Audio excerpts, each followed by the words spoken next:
Lettre ouverte à la jeunesse rwandaise et d'origine rwandaise vivant en France. Chères jeunes Rwandaises, chers jeunes Rwandais, Chers enfants de la diaspora, À l'occasion de la venue en France du ministre rwandais de l'Unité nationale, il nous semble essentiel de nous adresser à vous, non pas pour vous dicter une position politique, mais pour vous inviter à faire ce qui constitue le cœur même de toute citoyenneté responsable, poser des questions critiques, libres et informées. Vous êtes une génération née pour beaucoup après les événements tragiques des années 1990.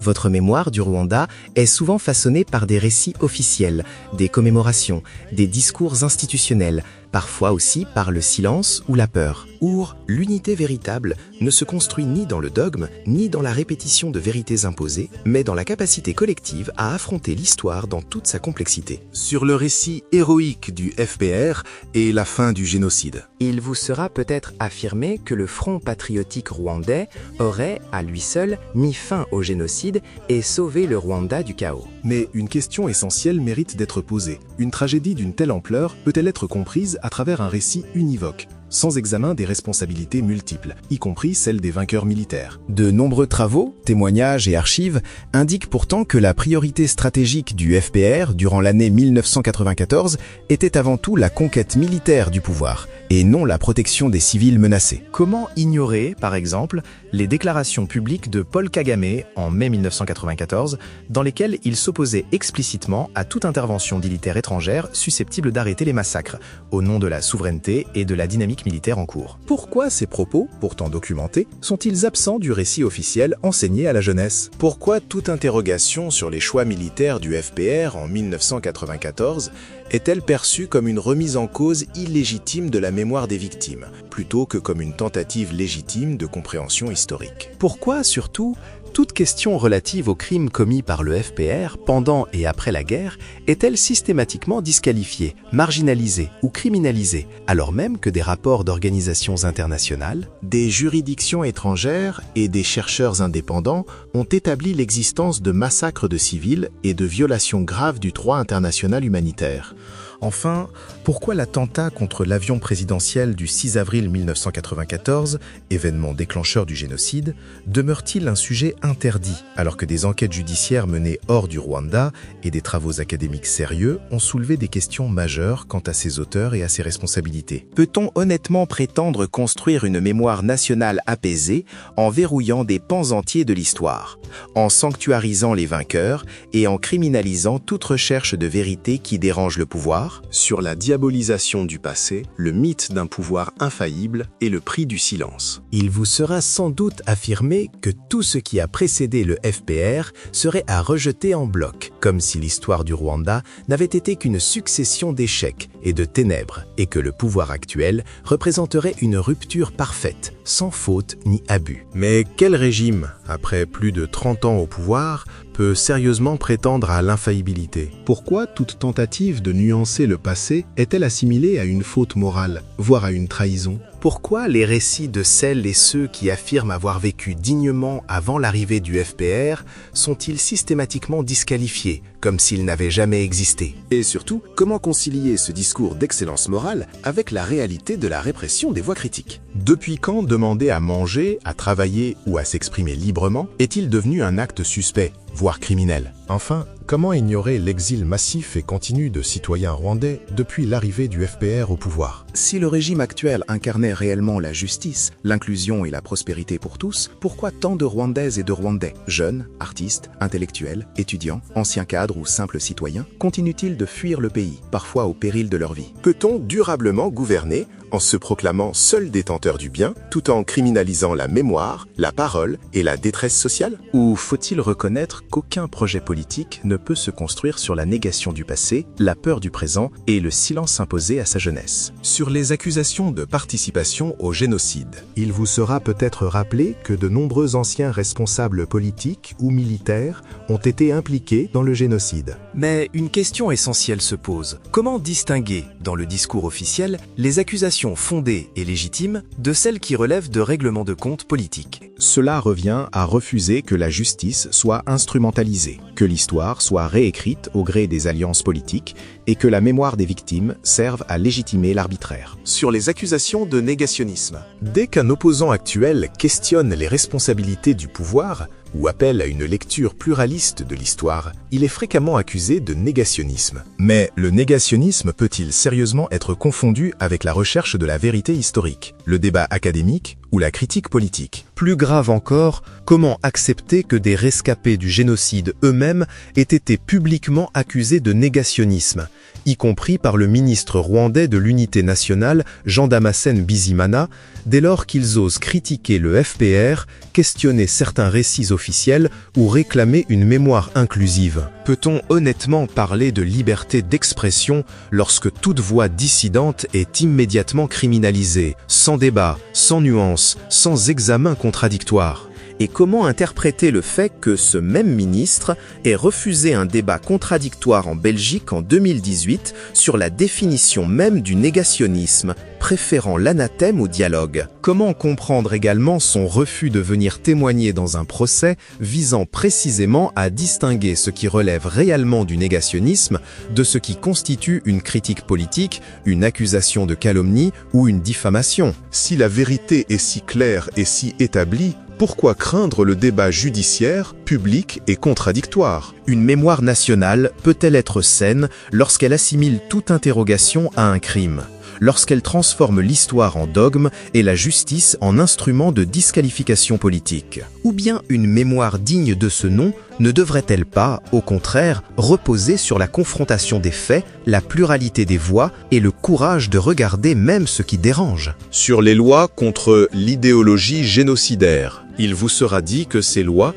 protègent l'unité nationale et empêchent le retour de la haine. Mais pourquoi personne ne parvient-il à définir clairement ce qu'elles recouvrent, ni les contours précis de leur application, laissant place à une interprétation large, floue et arbitraire? Pourquoi ces lois sont-elles majoritairement utilisées contre des opposants politiques, des journalistes, des artistes ou des intellectuels critiques, plutôt que contre les véritables discours de haine avérés? Pourquoi servent-elles si souvent à faire taire, disqualifier ou criminaliser la contestation, plutôt qu'à protéger réellement la société? Pourquoi, en outre, ces lois semblent-elles s'appliquer de manière asymétrique, protégeant systématiquement une seule composante de la population, tandis que des discours d'appel à la haine, de stigmatisation ou de déshumanisation visant l'autre ethnie prolifèrent sur les réseaux sociaux, parfois publiquement, souvent sans poursuite, sans enquête, sans condamnation? Comment parler d'unité nationale lorsque la loi est utilisée comme un bouclier sélectif, au lieu d'être un instrument égal de protection pour toutes et tous? Lutter contre l'idéologie génocidaire peut-elle être crédible si cette lutte tolère, banalise ou ignore certaines haines, pourvu qu'elles servent le récit dominant? Enfin, pourquoi des organisations internationales de défense des droits humains, dont Amnesty International, ont-elles exprimé de sérieuses inquiétudes quant à l'usage de ces lois, dénonçant leur instrumentalisation politique et leur incompatibilité avec la liberté d'expression? Une loi censée prévenir la haine peut-elle remplir sa mission lorsqu'elle devient un de peur, de silence et de division, plutôt qu'un socle commun de justice et d'égalité? Sur la réconciliation nationale proclamée, on vous parlera peut-être de taux impressionnants de réconciliation nationale, chiffrés, répétés et brandis comme preuve d'un succès incontestable. Mais une réconciliation peut-elle réellement se mesurer par des pourcentages, sans reconnaissance de toutes les victimes, sans vérité complète et sans réhabilitation des personnes injustement accusées? Comment parler de réconciliation lorsque les victimes de crimes de masse commis par le FPR, quelle que soit la qualification juridique donnée à ces crimes, n'ont jamais obtenu ni justice, ni même reconnaissance officielle dans un récit pourtant présenté comme national et inclusif? Peut-on sérieusement parler d'unité lorsque certaines souffrances sont effacées, niées ou rendues indicibles par le pouvoir? Que signifie se réconcilier lorsque des familles qui ont osé parler de leurs proches assassinés sont insultées, intimidées, persécutées ou publiquement accusées de négationnisme? Comment oublier que des personnalités connues, comme Corneille, dont la famille a été assassinée par des militaires du FPR le 15 avril 1994, ont vu leurs paroles minimisées, disqualifiées ou instrumentalisée dès lors qu'elle ne s'inscrivait pas parfaitement dans le récit officiel, une réconciliation qui n'écoute qu'une partie des victimes, qui hiérarchise les morts et sacralise les vainqueurs, peut-elle encore porter ce nom? Une réconciliation à sens unique est-elle une réconciliation ou seulement une exigence de silence imposée aux vaincus et aux endeuillés? Derrière le mot réconciliation, ne se cache-t-il pas en réalité une demande d'allégeance à ceux qui ont gagné la guerre, une injonction à accepter une vérité officielle comme condition préalable à l'appartenance nationale? Une société peut-elle se reconstruire durablement sur une paix imposée, sans justice équitable, sans reconnaissance mutuelle et sans droit à la parole pour toutes les victimes? Sur la guerre à l'est de la République démocratique du Congo, il vous sera peut-être affirmé que le Rwanda n'a aucun rôle dans ce conflit à l'est de la République démocratique du Congo. Pourtant, comment expliquer que de nombreux rapports d'experts internationaux, d'organisations régionales et d'États partenaires parviennent à des conclusions opposées, documentant une implication militaire, logistique et politique du Rwanda dans ce conflit? Pourquoi ces rapports, produits par des instances indépendantes et reconnues, sont-ils systématiquement qualifiés de complot, de fabrication ou de mensonge, sans jamais donner lieu à un débat public contradictoire fondé sur les faits? Comment expliquer, en outre, les déclarations contradictoires du président rwandais, Paul Kagame,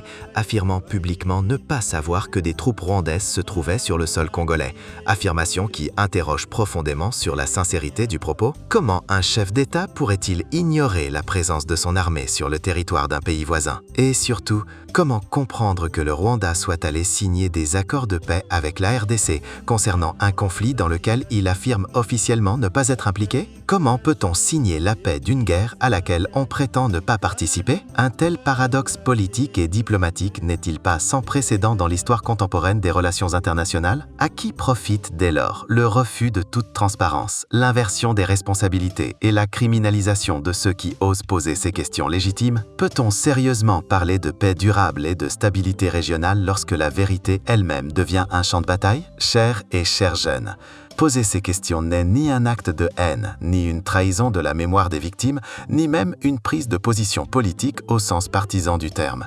C'est au contraire un acte de responsabilité, de dignité et de courage intellectuel. Refuser les demi-vérités, relever les exigences fondées sur les faits et le droit, ce n'est pas diviser, c'est refuser le mensonge, ikinyoma, ainsi que la haine interposée, munyanjire. Aimer son pays ne consiste pas à se taire, mais à vouloir qu'il repose sur la vérité, la justice et l'égalité de toutes les vies humaines. L'avenir du Rwanda et celui de sa diaspora dépendra de votre capacité à ne pas hériter passivement d'un récit figé, mais à interroger l'histoire dans toute sa complexité, sans peur et sans tabou. Un Rwanda véritablement réconcilié ne pourra exister que lorsqu'aucune souffrance ne sera niée, qu'aucune mémoire ne sera interdite et qu'aucune loyauté politique ne sera exigée en échange du droit d'appartenir à la nation. Vous êtes la génération qui portera demain cette responsabilité, non pas comme accusateur, mais comme gardien de la vérité, de la justice et de la dignité de l'ensemble du peuple rwandais.